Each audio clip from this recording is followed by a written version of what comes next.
This is a Skywatcher Evostar 72 ED made from the Shcott optical glass, which is really good, low dispersion, low scatter glass.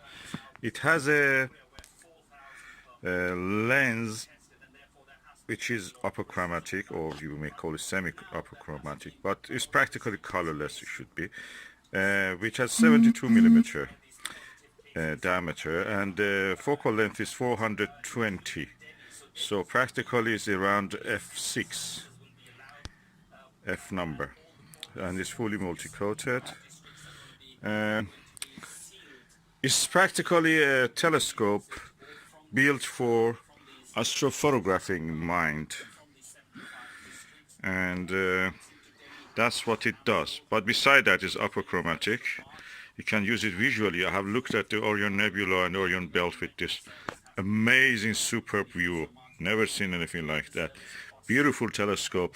The mount that I have for it is a Celestron mount, but I'm not using it because for Celestron mount to be used with this, I have to take it out on the field and mount on tripod. And I don't have access of or the luxury of that. I just use from Windows. So I'm just using this Skywatcher Virtuoso, Skywatcher Heritage 100 P Dobsonian mount for it, which is versatile. There are limitations with this also. It is very superb, but there are limitations. With this eyepiece, I cannot focus on the short distance. I mean, just around 10 meters ahead of me, where the hedge is there. So you cannot use many eyepieces with this if you want to do something like what I do, looking at the short distance, or for this video I'm using that. But with the Skywatcher Nirvana 16 millimeter ultra wide angle 82 degrees fully multi-coated eyepiece, I can clearly bring everything to focus. I'll show you.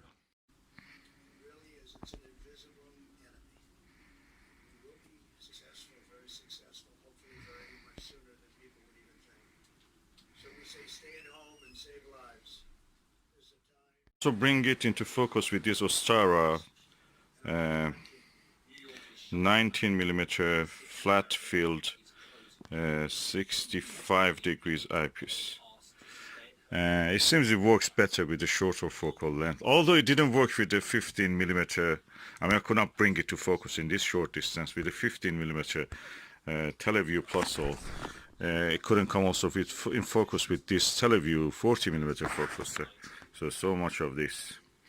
But the Nirvana beautifully brings to focus with very wide angle of view. You have seen it. I will show you probably later also in a separate video. All in all, is also I just might point out feather touch focuser is really good in this case. I have a 2-inch focuser also for this, which I can use. I may use. And yeah, it really gives good result with the tall Plusle. I think 20 millimeter one tall eyepiece, 20 millimeter one or 25 millimeter one. Really beautiful result. Of course, you have to, again, the shortcoming is from me probably, because I'm targeting a short distance object, which is in this case the hedge in front of me, which is 10 meters away. So beautiful telescope, compact. Limitations, if in the case, for example, focus travel can be limited in this. Is focus travel. Let me show you how much it goes.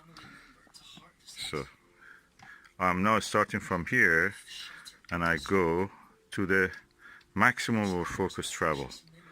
That's the focus that he can reach.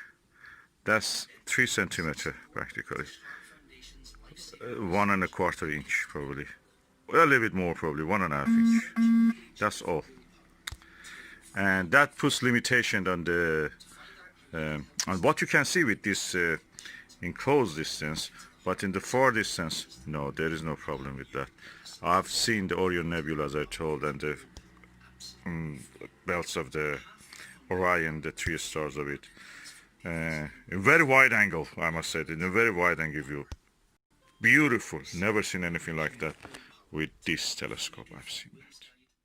And what is interesting also about this telescope, it has a cap like the Meade ETX telescopes that is screws in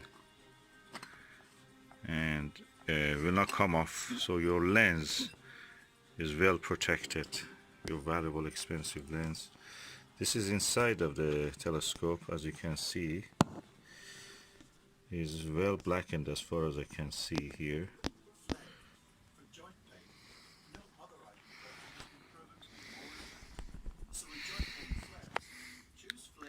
And now I've installed a Hyperion eyepiece, Butter Hyperion 21mm, which can come on focus at the range of 12 meter and beyond, not closer. And so practically it means that for bird watching that is good, and for astronomy that is good also. It's cheaper than a telephoto lens. If you want to buy a telephoto lens for your camera, why not consider this? It has all the things that you need. Besides that, you can actually focus it and keep it in focus because there's a screw underneath here that you can actually keep it in focus. That is screw. And then it's fully multi-coated. It's a Shcott glass, which is the best glass you can find. It's patented glass practically. It gives a semi-apo or apochromatic qualities. You can buy it new for as around 250 or something. Second hand you can buy cheaper. I bought this with the stand of it 215 or 35. Yeah, 235. And yeah, when you buy it new, it will come also with a carrying case, aluminum carrying case. You can put it inside there. And of course, what you buy online, when you buy it new, what it has is just a tube. You receive the tube, you finder, and star diagonal, and that's it. Nothing more. And also the dovetail and the rings. But I received also with a good go-to mount and tripod.